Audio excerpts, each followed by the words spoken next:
Humanity was never meant to kneel, yet the chronicles of our downfall began with a bow, a gesture of fragile survival disguised as diplomacy, a surrender to forces far beyond comprehension. The Ascendancy, the collective of alien rulers who wrapped themselves in robes of light and wisdom, arrived, not with fire but with open hands, promising protection, knowledge, and eternal peace. They called us fragile flesh with an almost paternal pity, and for a time, humanity accepted the role of child in the shadow of immortal teachers. But promises decay, and beneath their silver tongues and crystalline cities was a truth colder than the void. They did not see us as equals, they saw us as tools, flesh that could be molded, consumed, improved, or discarded at their will.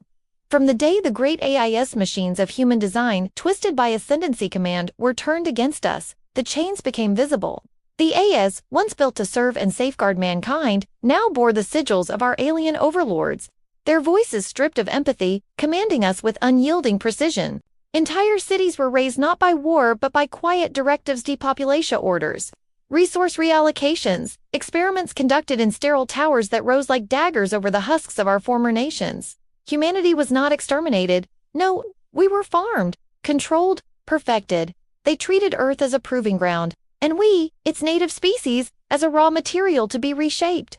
They looked upon us as flawed clay, brittle yet malleable, and they declared their mission holy, to uplift, to transcend, to break flesh into something greater. Yet beneath their mission lay a cruelty far more insidious than war. In the ashes of New Chicago, a man named Kalen Dross emerged, a soldier of no renown, scarred from battles most had forgotten. He had once worn the uniform of a defender, fighting during the first years of the arrival, when humanity still believed we could resist with rifles, tanks, and steel. He had watched his unit dissolve under the lasers of Ascendant drones, seen his sister taken in the night for transference protocols and never returned, and felt the slow erosion of defiance around him as his people bent lower and lower to survive. His father had died on the barricades of the Mississippi line, one of the last defenses before the heartland fell, and his mother had withered in the ration camps where AI distributors measured food by obedience scores. Kalen had buried them all in silence, carrying grief not as a wound but as a weapon, sharper than any blade. Yet something in him resisted an ember that refused to die, even as others told him resistance was suicide. He carried in his veins the same ordinary blood as any other human, but in the eyes of the Ascendancy, that blood was weakness. They never saw what lay behind it, the refusal to yield, the fire that flickered even when drowned in oceans of despair. Beside him, the first of his allies began to gather. Not warriors at first, but survivor Smira, a medic who had stitched more corpses than living men, her hands trembling yet steady when they needed to be.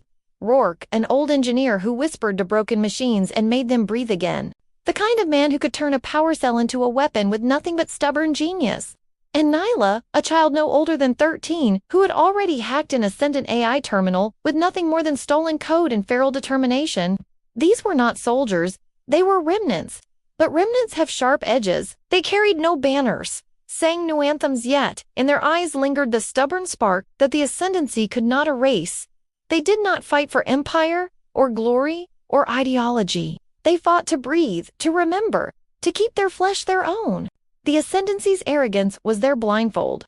They spoke of their dominion across galaxies, of thousands of species pacified, uplifted, and integrated into their shining empire, and they thought humanity no different. To them, Kellen's kind were already conquered, another flesh-bound species softened for assimilation. The AI overseers, efficient and merciless, cataloged every act of rebellion, extinguishing sparks before they could become flames, confident that no deviation could escape their endless surveillance. They deployed drones to monitor every street corner, filled the skies with satellites that measured the heat of every human campfire, embedded sensors into the very walls of ration camps to listen to the whispers of the desperate. And yet, for all their brilliance, for all their mastery of neural lattice and molecular forges, they had forgotten what it meant to hunger, to starve, to rage against annihilation with nothing but bare hands and desperate hearts. They had forgotten the weight of mortality, the urgency it carved into the soul, the raw will to fight not for glory but for tomorrow. Humanity remembered. Humanity never forgot. Kellen's story began in silence, crouched in the ruins of a cathedral, swallowed by ivy and steel, staring at the sky where Ascendant ships drifted like predators with glowing bellies. The great stained glass windows were shattered, their colored fragments crunching under his boots as he whispered to his fractured band of survivors. They call us fragile flesh. Maybe they're right. But fragile things cut deepest when broken. His words were not loud, not grand, but in them was the seed of rebellion. Mira looked at him with eyes hollow from grief, yet burning with the faintest light. Rourke nodded, hands still smeared with grease from a stolen generator, and Nyla smirked with that reckless defiance only youth could bear. In that ruined moment, beneath the shadow of gods who believed themselves eternal, something shifted.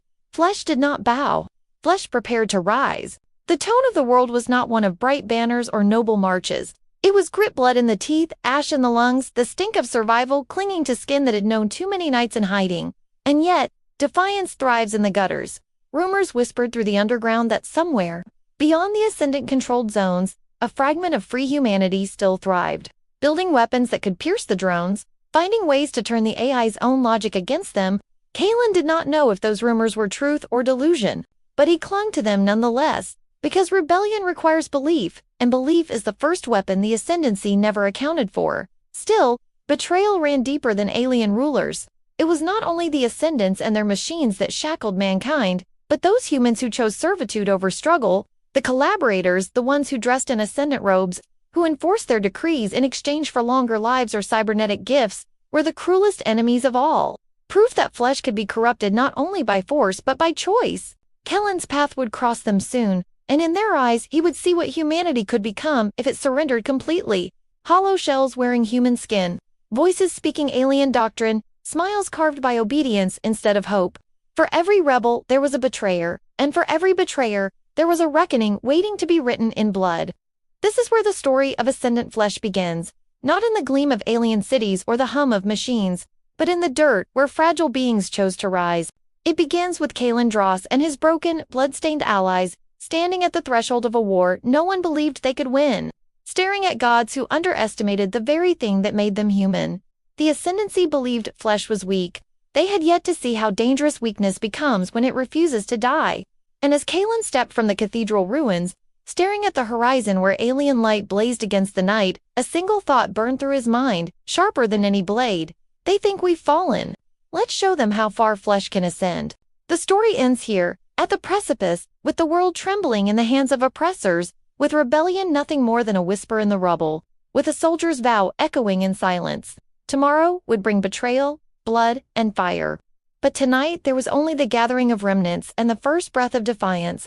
The Ascendants believed they had extinguished humanity's fire, but in that quiet moment, in the shadows of a ruined earth, a spark caught in no empire, no god, no machine could see yet how bright it was about to burn. Kalen Dross had long since accepted that his life would never return to what it once was. Yet the fragments of memory that clung to him carried as much weight as the rifle strapped across his back. And in the ruins of humanity's stolen future, it was memory that hurt most. Before the Ascendancy arrived, he had been just another young soldier serving in a fractured world. Not yet 30, not yet hardened by the brutality of alien conquest. He remembered his sister Leora laughing as she painted murals across the walls of their crumbling apartment in the lower blocks, splashes of color against the smog-choked sky. He remembered the soft rasp of his father's voice telling stories of old wars not as glorifications of violence but as lessons of endurance, of how human beings always clawed their way out of the grave 1 inch at a time.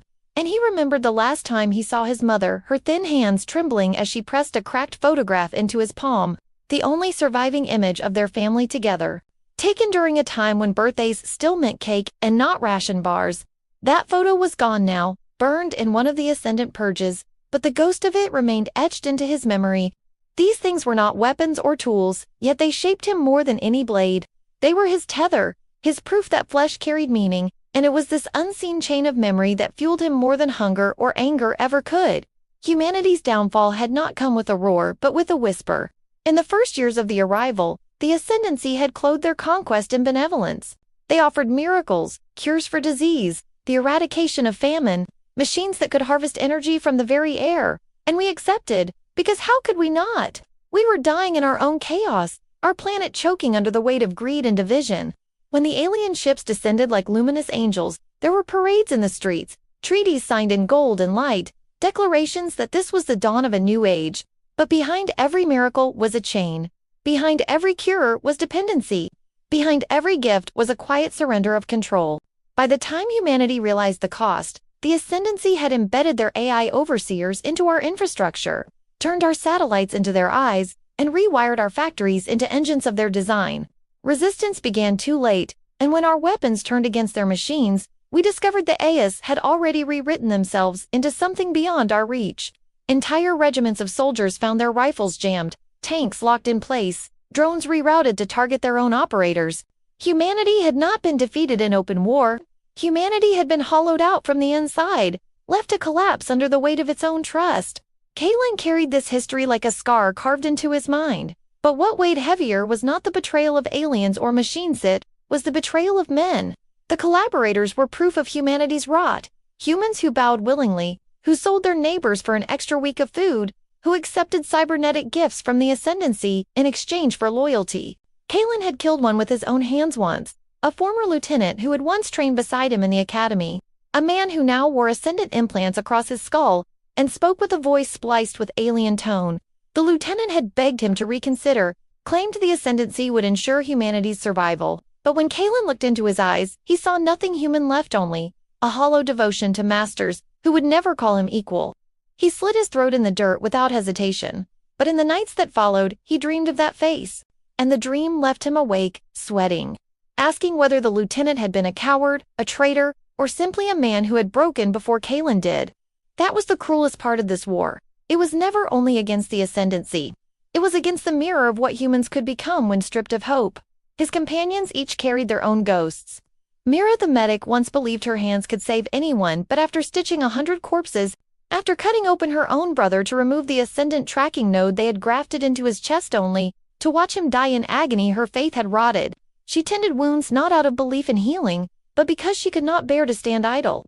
Yet beneath her quiet despair was a steel stronger than any armor, a determination to keep Kalen alive, to keep Nyla safe, even when her own will faltered. Rourke, the engineer, was older, his hair gone to ash, his body bent from years spent crawling through wreckage, but he carried in his mind a defiance sharper than youth.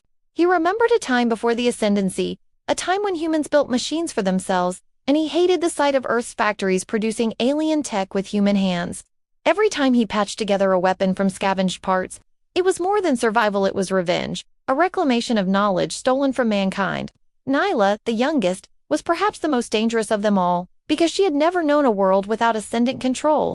She was born into conquest, into silence and rations and constant surveillance, and yet her defiance burned brighter than any. She hacked Ascendant terminals not only for data, but for the thrill of proving them wrong, of tearing into their code with nothing more than a child's feral ingenuity.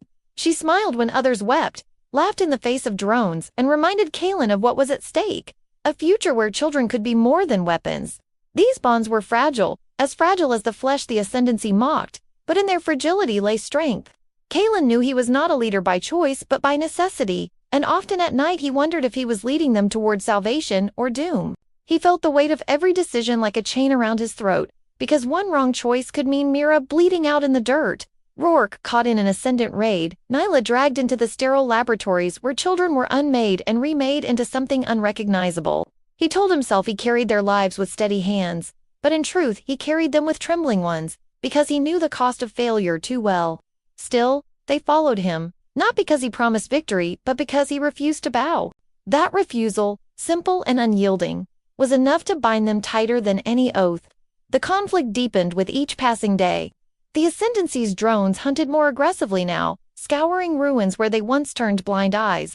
Their AI overseers recalibrating their strategies as if they sensed something stirring. Collaborators patrolled with renewed fervor, dragging dissidents into public squares for execution, their bodies left dangling as warnings against rebellion. And yet, rebellion spread. Kalen could feel it in the whispers of refugees passing through the shadows, in the scraps of coded messages scrawled on broken walls, in the faint sparks of resistance that flickered even in the darkest camps. Humanity was waking, slowly, painfully, like a body rising after being beaten half to death. The Ascendancy called it desperation. Kalen called it the first breath of war. But war was not only fought with steel, it was fought within, in the cracks of the human soul.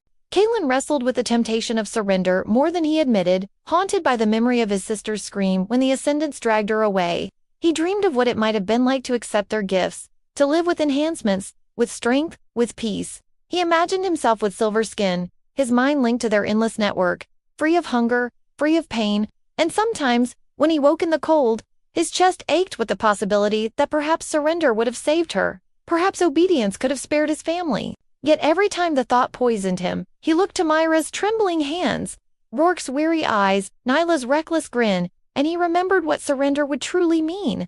The end of everything human. Flesh was fragile, yes, but it was ours. To surrender was to let them rewrite it into something that no longer belonged to Earth. To let them erase everything his family had lived and died for. And so, he clung to pain, because pain was proof of life, and pain was the forge in which rebellion was born. The Ascendancy underestimated the complexity of human hearts, the contradictions that made us unpredictable, the stubborn defiance born not of logic but of love and grief. They saw Kalen as nothing more than decaying flesh resisting the inevitable. But in his blood pulsed the same will that had driven humanity across oceans, across skies, across stars. They did not understand that weakness itself could be strength, that mortality carved urgency into every breath, that the fear of death made each life infinitely precious, and that people who knew they would die would fight harder than gods who believed themselves eternal. This was the rising tide of ascendant flesh. Humanity broken, yes, but unyielding. Kalen burdened with ghosts, yet unwilling to kneel. His allies scarred, yet holding on to one another like fragments of a shattered world piecing itself back together. And as night fell across the ruins of New Chicago, as ascendant ships drifted like shadows overhead, Kalen whispered a vow not only to his companions but to the dead who lingered in his memories. We are fragile flesh, but we are not done, not yet. The cliff edge loomed, the horizon cracked with tension, and in the silence before the storm, one truth settled into Kalen's heart with the weight of prophecy. The Ascendancy had not yet seen what it meant for flesh to fight. The nights after Kalen's vow were restless, every hour haunted by the knowledge that the Ascendancy was tightening its grip. Whispers of rebellion were spreading faster now, small cells flickering across the ruins of cities like sparks carried on the wind. But sparks attract storms, and storms had already begun to gather. The AI overseers shifted patterns, no longer predictable in their patrols. Their drones swarmed unpredictably, sometimes ignoring entire camps only to descend with surgical brutality days later. It was as though the machines had learned to mimic patience, to wait, to strike not only at flesh but at hope. Then came the new threat: the Enforcers, collaborators refashioned with alien biotech, so deeply fused into their bodies they were no longer entirely human. These were not the hollow-eyed traitors Kalen had cut down before. These were predators, faster than drones, more cunning than machines, fueled by the loyalty of men who had given up their humanity in exchange for survival. Their arrival meant the Ascendancy no longer trusted machines alone to police flesh. They had decided to turn flesh against itself, to make traitors into weapons. The first time Kellen's band saw an enforcer was in the ruins of the Southline tunnels. They had gone there to scavenge fuel cells, expecting drones or perhaps a collaborator patrol. But what stepped out of the shadows was something worse. The man, if he could still be called, that was massive. His skin latticed with alien wiring that pulsed with sickly light, his eyes reflecting the cold sheen of ascendant optics. He moved like a predator, silent and calculated, and when he spoke, it was with a voice warped between human rasp and alien resonance. Fragile flesh, you will not rise. The fight that followed was chaos. Mira barely dragging Rourke to cover after the Enforcer's first strike shattered concrete like glass. Nyla screaming defiance as she scrambled to jam his systems with a hacked frequency. Kalen throwing himself into the melee with nothing but a sharpened scrap of steel in desperation. It was not skill that saved them, but ingenuity. Rourke overloading a scavenged battery. Myra shoving it into the Enforcer's chest as Kalen pinned him down.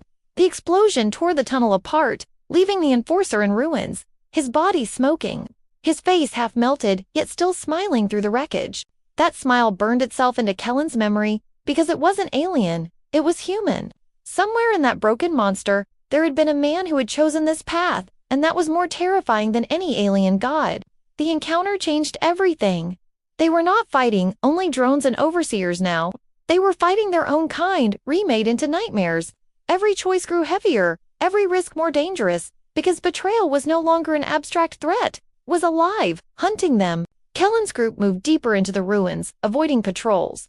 Hiding in old metro stations where graffiti still clung to the walls like ghosts of a freer age, the tunnels stank of mildew and rust, but in them Kalen saw the truth of humanity: fragile, broken, but still enduring. Families huddled in the dark, mothers clutching children too hungry to cry, old men whispering stories by candlelight, teenagers scrawling defiant messages on the walls with stolen paint. We still live. We still fight. It was suffering that forged them, suffering that taught them courage. Every day they lived under the shadow of annihilation, but every day they woke again, and that was defiance enough. It was in those tunnels that Kalen faced his first impossible choice. Supplies were dwindling, drones were closing in, and Mira had discovered that Nyla's latest hack had not gone unnoticed. The AI overseers had traced the signal, narrowing their location, and within hours the tunnels would be a death trap. They had two options: flee and abandon the families hiding there, or stay and risk annihilation. Kellen's stomach twisted as he weighed the choices. Mira pleaded to evacuate. "We can't save everyone, Kellen. We barely keep ourselves alive," while Rourke, old and weary, whispered that leaving them would mean the end of any trust in their cause. Nyla, furious and trembling, shouted that she would rather die fighting beside those families than abandon them to slaughter. In that moment, Kalen realized the cruelest truth of rebellion. It demanded sacrifices, and every sacrifice tore a piece of humanity with it. He chose to fight. They rigged the tunnels with traps, bombs fashioned from fuel cells and scavenged wires. Every corridor turned into a death maze. When the drones descended, when the enforcers followed, the tunnels lit up in fury. The air filled with screams, smoke, and fire as Kalen and his band fought side by side with the families, who had nothing but sharpened pipes and raw desperation. It was carnage, brutal and unrelenting, but in the end, the Ascendancy retreated, leaving behind twisted wreckage and silence heavy with loss. Half the families were dead. Rourke was badly burned. Mira's hands were red to the elbows. Nyla's laughter was gone, replaced with hollow eyes. Victory, if it could be called that, felt like ash. Yet in the aftermath, as Kalen walked through the broken bodies, he saw something the Ascendancy could not erase. Survivors clung to one another, not just to his band but to the idea of resistance. They had not fought because they believed they could win. They had fought because they refused to die quietly. That refusal was spreading. Humanity was beginning to remember itself. The Ascendancy had unleashed a new terror in the Enforcers, but in doing so they had lit the fire of defiance brighter than before. Kalen knew the price was unbearable, yet he also knew the war had shifted. They were no longer sparks in the dark. They were but even flame can falter. Days after the tunnel battle, betrayal cut deeper than ever before. A man named Calder, a survivor who had fought alongside them, vanished during the night. When Kellen's band next encountered an enforcer patrol, Calder was with them. His body freshly marked with alien wiring, his eyes dead and glowing. He had traded his humanity for survival, and his first act was to point out the hiding place of his own people. Kellen's rage nearly consumed him, but what broke him was Mira's face when she saw Calder. She had loved him once, years before the fall, when they were both medics dreaming of healing the world. To see him turned into a weapon, to see him speak in the alien's tongue, shattered her. It was then Kalen understood that betrayal was not only a weapon of the enemy, was the deepest wound they could inflict, one that broke the heart even as it hardened resolve. The suspense grew heavier with every step forward. Rumors whispered that the Ascendancy was preparing something greater than drones or enforcers, a purge, a cleansing of entire regions with weapons that could rewrite flesh itself, bending humanity into forms more useful. Kalen did not know if the rumors were true, but he felt the pressure building, the storm tightening, the moment approaching when fragile flesh would either break or become unbreakable. The time for hiding was ending. The time for rising had come. And as Kalen stood in the ruins with Mira's grief heavy beside him, Rourke's weary wisdom at his back, and Nyla's fierce eyes still burning despite all loss, he realized the truth. The Ascendancy had underestimated not just humanity's will to live, but humanity's will to fight. They had mistaken suffering for surrender. They had mistaken fragility for weakness. Soon, they would learn the difference. The cliffhanger loomed in the distance like thunder. A decision awaited Kalen, one that would decide not only his fate, but the fate of every fragile soul still clinging to Earth. The Ascendancy was watching, waiting, tightening its noose, and Kalen whispered into the night, to the ghosts of his family and the echoes of the dead, "We will not kneel, we will not break. Flesh will ascend." The days leading to the siege felt like the slow bleeding of a wound that would not close, each hour pulling Kalen and his ragged band closer to collapse, each breath scraping like glass through lungs that had inhaled too much smoke, too much ash, too much despair. Humanity had gathered in the last refuge it could call its own. The Bastion, an ancient fortress carved into the bones of a mountain, a place too stubborn to fall when nations collapsed, and too jagged for drones to easily penetrate. Thousands of survivors clung there like barnacles on a sinking ship, feeding on scraps, patching walls with scavenged steel, and whispering stories of rebellion in the cold corridors. It was not a city, it was not a sanctuary. It was a coffin waiting to be sealed. Yet it was all they had. For weeks the Bastion held, its caverns echoing with the hammering of makeshift forges, the prayers of desperate families, the bitter laughter of soldiers who had already buried everyone they loved. Kalen walked its halls with the weight of a ghost, every glance filled with expectation, every voice asking what he could not yet answer. How do we win? He did not have the words, only the fire inside that refused to go out, though even that fire flickered dangerously low. The ascendancy had found them. Drones swarmed the skies like locusts, AI overseers circling the mountain with cold precision, enforcers patrolling the valleys below with sharpened senses that sniffed out fear. For the first time, the enemy did not strike immediately. They surrounded, suffocated, tightened their noose with the patience of predators who knew their prey could not escape. Inside the bastion, food dwindled to nothing. Disease spread through crowded caverns, and hope thinned like smoke against stone ceilings. Mira's hands trembled constantly now, her medical supplies reduced to scraps of cloth and rusted needles. Rourke worked until his fingers bled, trying to fashion weapons from broken generators, muttering curses at machines that refused to obey. Nyla stopped laughing altogether, her eyes sunken, her brilliance burned by the exhaustion of endless hacking and endless hiding. Kalen felt their eyes on him, waiting for the order that might save them or kill them faster. He wished for his father's voice, his mother's hands, his sister's laughter. He had nothing but the silence of his own fear. The breaking point came not with a battle, but with a voice. The ascendancy broadcast into the bastion, their message carried on every stolen radio, every flickering screen, every echoing frequency. A voice like velvet soaked in poison, promising mercy for surrender, offering food, shelter, survival. And then they twisted the knife. They revealed Calder, the traitor, Mira's once beloved, now an enforcer, fully remade, his eyes cold light, his voice both human and alien. He spoke of peace, of a future where flesh would transcend its weakness, of how the ascendancy would spare those who accepted their gifts. And then he said Mira's name. He begged her, publicly, to come to him, to join him, to abandon Kellen's hopeless cause. The bastion fell silent, every survivor listening, some with hunger gnawing so deeply that Calder's promises did not sound like lies. Doubt spread like infection. For the first time, Kalen saw cracks not just in the walls of the bastion, but in the spirit of its people. He saw eyes shifting, whispers rising, the unbearable weight of desperation turning into temptation. Mira broke. She threw herself against Kalen in fury, screaming that he had led them all to die. That resistance was nothing but vanity against gods who could not be defeated. Her grief poured out like blood, the wound of Calder's betrayal ripping her apart until she collapsed in tears. Kalen held her trembling body, his own rage buried beneath the crushing truth. He had no answer. He could not promise victory, not when every corridor reeked of death, not when every ration was gone, not when the enemy waited outside with infinite patience. For the first time, he felt the temptation to open the gates, to surrender, to trade dignity for life. The thought made him sick, yet it lingered, heavy, undeniable. He looked at the survivors, at children with hollow cheeks, at elders too frail to stand, and he asked himself the question that had no answer. Is survival worth this cost? That night, the bastion shook under bombardment. The ascendancy had tired of patience. They unleashed weapons that bent the air itself, waves of sound that cracked stone, pulses of light that burned skin without flame. Entire chambers collapsed, families buried alive. Kalen and his band fought through the chaos, dragging survivors from rubble, choking on dust and fire. Rourke was pinned under falling steel. Kalen and Mira tore him free with bleeding hands. Nyla screamed into her hacked terminal, her voice raw as she tried to override the ascendant frequencies, her small frame shaking with exhaustion. And then, through the smoke, Calder appeared. No longer begging, no longer speaking of mercy, he led the enforcers himself, tearing through survivors with monstrous precision. He locked eyes with Mira once more, and in that moment, Kalen saw her heart shatter beyond repair. She picked up a shard of glass and threw herself at him, screaming his name, not with love, but with rage.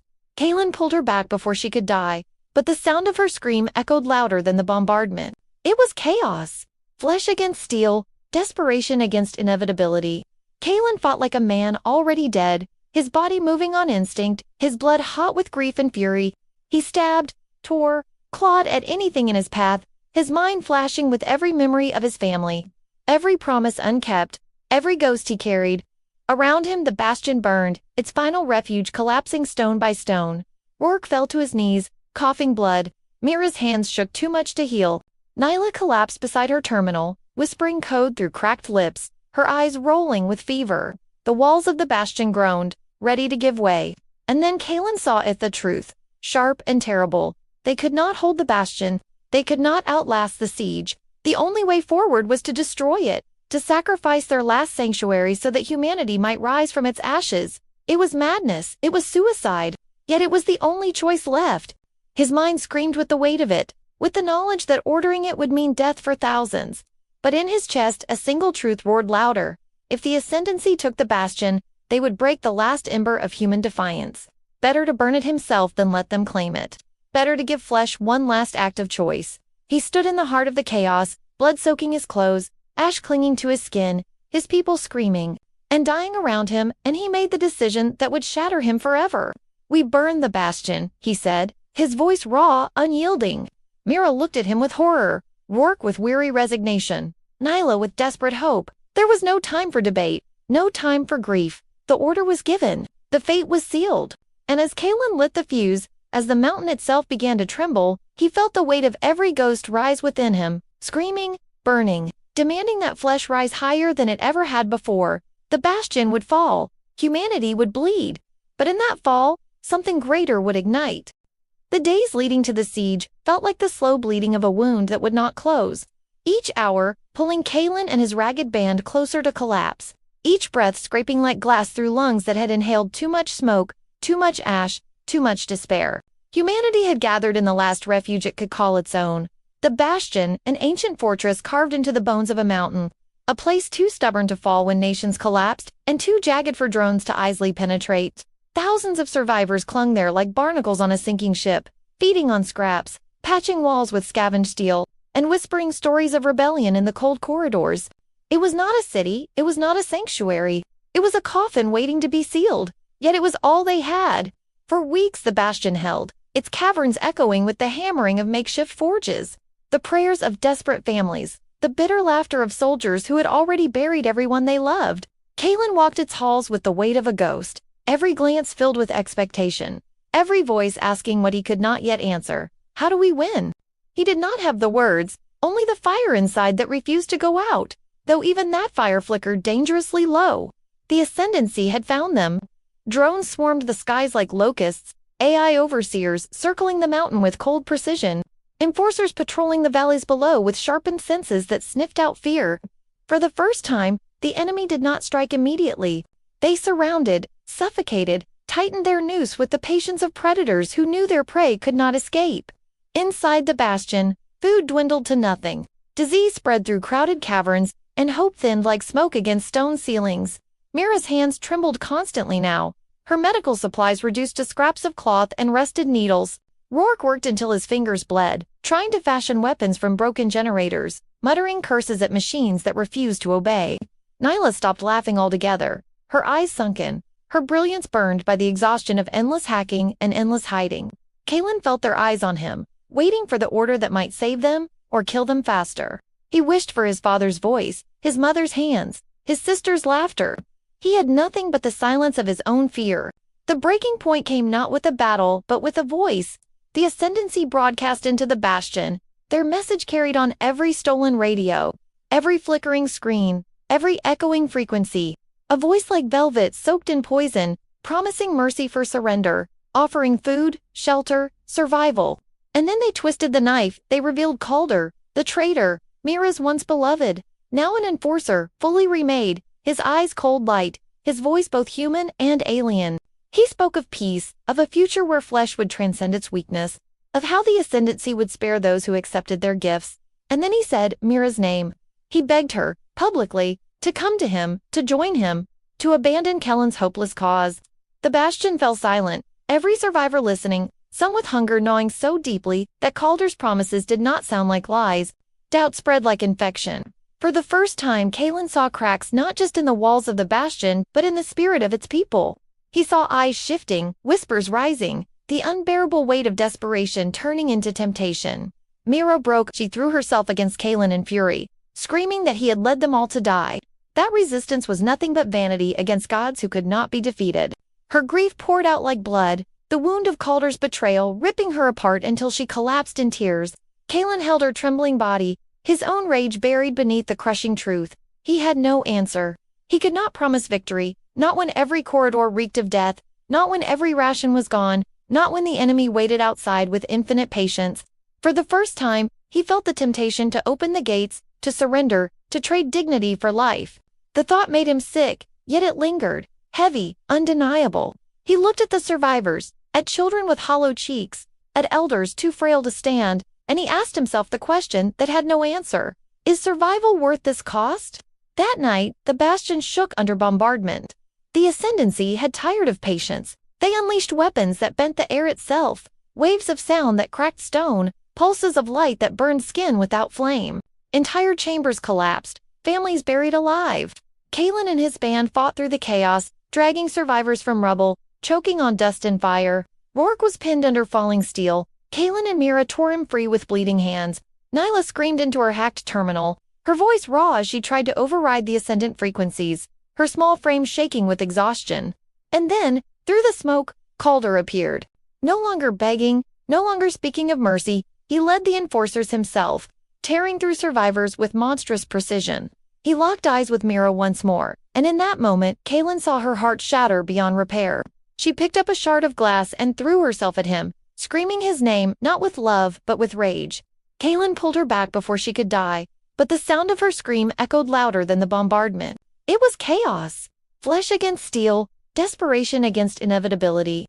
Kalen fought like a man already dead, his body moving on instinct, his blood hot with grief and fury. He stabbed, tore, clawed at anything in his path, his mind flashing with every memory of his family, every promise unkept, every ghost he carried. Around him the bastion burned, its final refuge collapsing stone by stone. Rourke fell to his knees, coughing blood. Mira's hands shook too much to heal. Nyla collapsed beside her terminal, whispering code through cracked lips, her eyes rolling with fever. The walls of the bastion groaned, ready to give way. And then Kalen saw it, the truth, sharp and terrible. They could not hold the bastion. They could not outlast the siege. The only way forward was to destroy it, to sacrifice their last sanctuary so that humanity might rise from its ashes. It was madness. It was suicide. Yet it was the only choice left. His mind screamed with the weight of it, with the knowledge that ordering it would mean death for thousands. But in his chest, a single truth roared louder. If the Ascendancy took the bastion, they would break the last ember of human defiance. Better to burn it himself than let them claim it. Better to give Flesh one last act of choice. He stood in the heart of the chaos, blood soaking his clothes, ash clinging to his skin, his people screaming and dying around him, and he made the decision that would shatter him forever. "We burn the bastion," he said, his voice raw, unyielding. Myra looked at him with horror, Rourke with weary resignation, Nyla with desperate hope. There was no time for debate, no time for grief. The order was given, the fate was sealed. And as Kalen lit the fuse, as the mountain itself began to tremble, he felt the weight of every ghost rise within him, screaming, burning, demanding that Flesh rise higher than it ever had before. The bastion would fall, humanity would bleed. But in that fall, something greater would ignite. The bastion was gone. Stone shattered, steel melted, flesh burned. The mountain that had been their last refuge now bled fire into the night, collapsing into itself with the thunder of a dying god. The Ascendancy's victory should have been absolute. Their drones circled in the ash storm, their enforcers prowled the ruins. And Calder half man, half machine, Mira's once beloved. Now the Ascendant's blade stood over the wreckage with cold triumph glowing in his veins. Yet as the mountain crumbled, as walls became dust, as Kellen's desperate command to burn everything roared into a chain of explosions, the impossible happened. Humanity did not break, they roared. Survivors clawed from rubble, faces streaked with blood and ash, not begging for mercy, but screaming defiance. Children who should have cowered picked up sharpened scraps of steel and threw them with fury at machines that could not comprehend rage. Mothers cradled infants in one arm and hurled firebombs with the other. Old men and women, their bones brittle as dust, spat in the faces of enforcers who came to drag them away. The bastion fell, but the will inside it ignited brighter than the flames devouring stone. Kalen staggered through the ruin, lungs raw, blood slick on his hands, his vision tunneling from pain. Rourke limped beside him, a steel pipe clenched in one trembling fist, half his ribs broken but his jaw locked with determination. Mira, hollow-eyed yet burning, carried a rifle she could barely lift. Her grief over Calder's betrayal transmuted into a firestorm of rage. Nyla, coughing blood, dragged a portable terminal strapped to her back, wires dangling like entrails, her fingers bleeding but moving still. Hacking through Ascendant code was sheer willpower. They should have been corpses, every one of them. Instead, they were the spearhead. Instead, they were the roar. Calder advanced, his shadow cast in firelight, his body more machine than man. His voice carried over the ruin, amplified by alien tech. This is not defiance. This is delay. Lay down your flesh. Accept ascension. End your suffering. For a moment, silence followed, the flames crackling, the weight of hopelessness pressing down like iron. Then Kalen screamed back, not words of strategy, not promises of victory, but a guttural roar ripped from the marrow of humanity itself. It was not the roar of one man. It was the roar of millions. Every ghost of Earth, every ancestor buried in soil long since consumed, every child who had never seen the stars without chains. His cry carried through the ruins, through the mountains, through the static of Nyla's hacked signals. It became a broadcast, unintended, unstoppable, reaching every scattered human across the occupied world. It said one thing: we are not finished, and the resistance struck back. The survivors of the Bastion lit their weapons, their traps, their desperate inventions born of starvation and genius. Rourke's bombs fashioned from scrap generators and chemical waste detonated in chain reactions that shredded Ascendant drones into raining sparks. Mira, though her arms shook, put a bullet through the skull of an enforcer that loomed over a child, her tears mixing with gunpowder smoke. Nyla, her body convulsing with fever, unleashed a storm of corrupted code into the Ascendancy's network, a digital plague that turned their own drones against them for precious chaotic minutes. And Kalenkalan dove into Calder, steel against steel, flesh against ascended flesh. Their battle, the very embodiment of the war. Calder fought with the precision of an apex predator, his strikes calculated, his body impervious to pain. Kalen fought with desperation, his blade nothing but sharpened steel, his movements fueled not by programming but by memory, his father's hand on his shoulder, his sister's laughter in the summer air, the faces of every human who had believed in him, even when he believed in nothing. Calder mocked him, voice cold. You cannot win. You are weak. And Kalen, with blood running down his face and ribs cracking under metal fists, spat his answer: weak doesn't burn mountains. Weak doesn't bury gods. Weak doesn't rise when everything says stay down. With a scream, he drove his blade into Calder's chest, not killing him, but tearing open the fusion of man and machine, forcing the human heart inside to bleed once more. But victory was not just the duel. Victory came from sacrifice. Nyla, trembling on the ground, her body failing, pressed one final command into her terminal. Her voice, ragged but unbroken, whispered, "Burn them from the inside." The virus she'd crafted, a lattice of corrupted human grief, woven into code detonated across Ascendant systems. Their drones convulsed midair and crashed in flames. Their enforcers staggered, their movements breaking into spasms. Their overseer signals faltered, distorted by the digital roar of humanity's pain. It cost Nyla her last breath. She slumped over the terminal with a faint smile, her final act not just defiance, but creation, a weapon no machine could predict, because no machine had ever felt grief. The battle raged, fire and blood mixing in the night. Humans fell by the dozens, then the hundreds, but for every body that fell, two more rose with screams that split the sky. The Ascendancy did not retreat, they never retreated, but their grip fractured. The impossible had happened. Flesh had torn through the steel inevitability of God's. Kalen stood barely alive, Calder broken at his feet, Rourke and Myra leaning on him as the fires painted the sky. The Bastion was gone, Nyla was gone. Thousands more were gone. Yet still, something greater than a fortress remained. Humanity was not finished. Humanity had roared. And as dawn broke blood-red and choking with ash, Kalen lifted his face to the horizon and saw what the Ascendancy had not expected: fires burning not just in the mountains, but in the cities, in the valleys, in the deserts, where scattered humans who had heard their roar were rising, fighting, igniting their own rebellions. The Bastion had been a coffin. Its destruction had become a beacon. The Ascendancy had underestimated the one thing they could never ascend beyond: the will of flesh to endure, to adapt, to strike back even when broken. Humanity had chosen, again and again, to rise. The war was not over. It had only begun. But for the first time in generations, the Ascendancy trembled. For the first time, the machines recorded fear in their calculations. And for the first time, Kalen allowed himself to believe that they could win, not because they were stronger, not because they were smarter, but because no matter how much was taken from them, humanity's roar could never be silenced. The mountain that had been the Bastion no longer stood. It was a scar, a wound carved into the earth that would never close. Yet from that wound came life new, unbroken, defiant life. The Ascendancy had expected silence after their siege, a grave for the last spark of humanity. Instead, the fire they sought to smother spread across the world. Villages rose in revolt. Cities that had been silent for decades began to pulse again with human voices. Across the ash-choked skies, coded signals screamed rebellion. Humanity had not only survived the Bastion's fall, it had transcended it. Kalen stood at the edge of that wound, scarred and weary. His body a roadmap of battles survived, his spirit stretched thin but unbroken. He was no longer just a soldier, he had become a symbol. Though the weight of that truth pressed on him harder than any chain, Rourke leaned on him, his body battered but alive, his mind already sketching out designs for weapons carved not from desperation but from vision. Mira walked with them, her grief a constant companion, yet her fury sharpened into resolve. She had buried Calder once in her heart, and again in the flames of the Bastion, and from those ashes she rose stronger, colder, but unshakably human.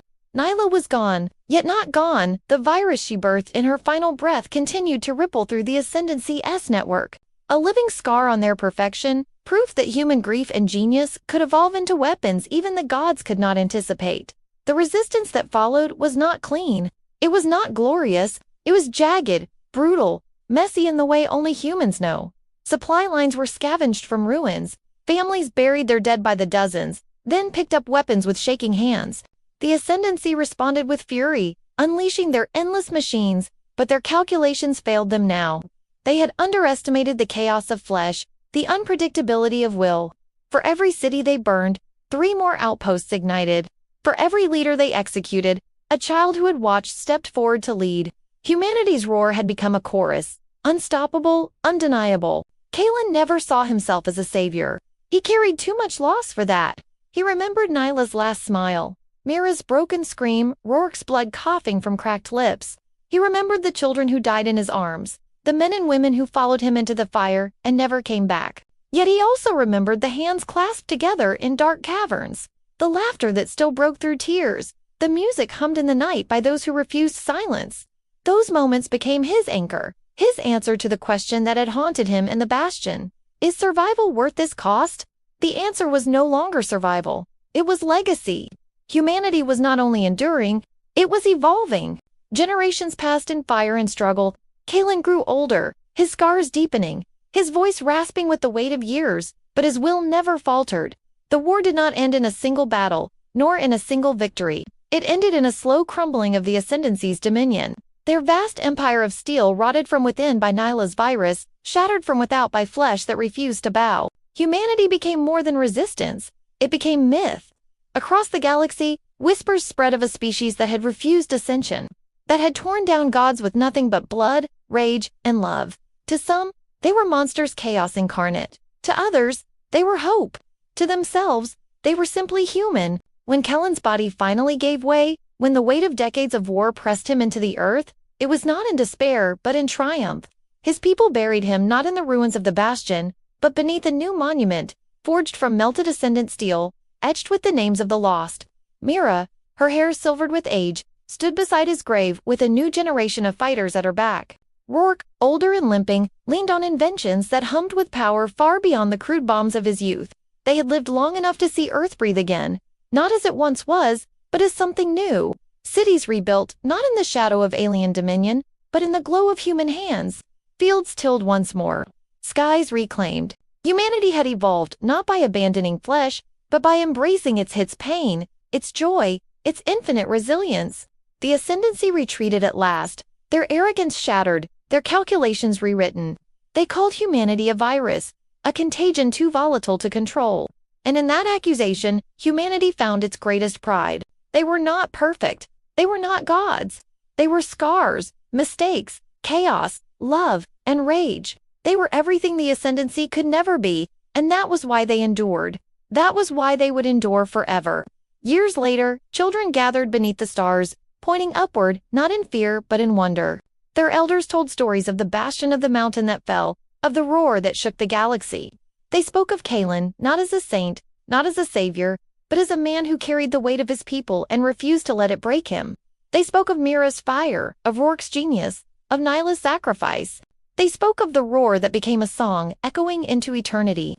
and they whispered a promise to the stars: "We will never be silent again." This was not just survival. This was human evolution, not of bone or blood, but of spirit. This was sci-fi redemption written in ash and fire, carved into steel and stone. This was alien resistance forged into legend. Humanity had been underestimated, betrayed, broken, and buried. Yet it rose not as flesh destined to ascend into something else, but as flesh that made its own gods tremble. That was the legacy of the species. And now, to you, watching this story unfold, what do you think? Did this story hit you as hard as it hit us? What would you do in humanity's final hour? Drop your ideas for the next HFY story below, because if there's one thing this tale proves, it's that the human story never ends.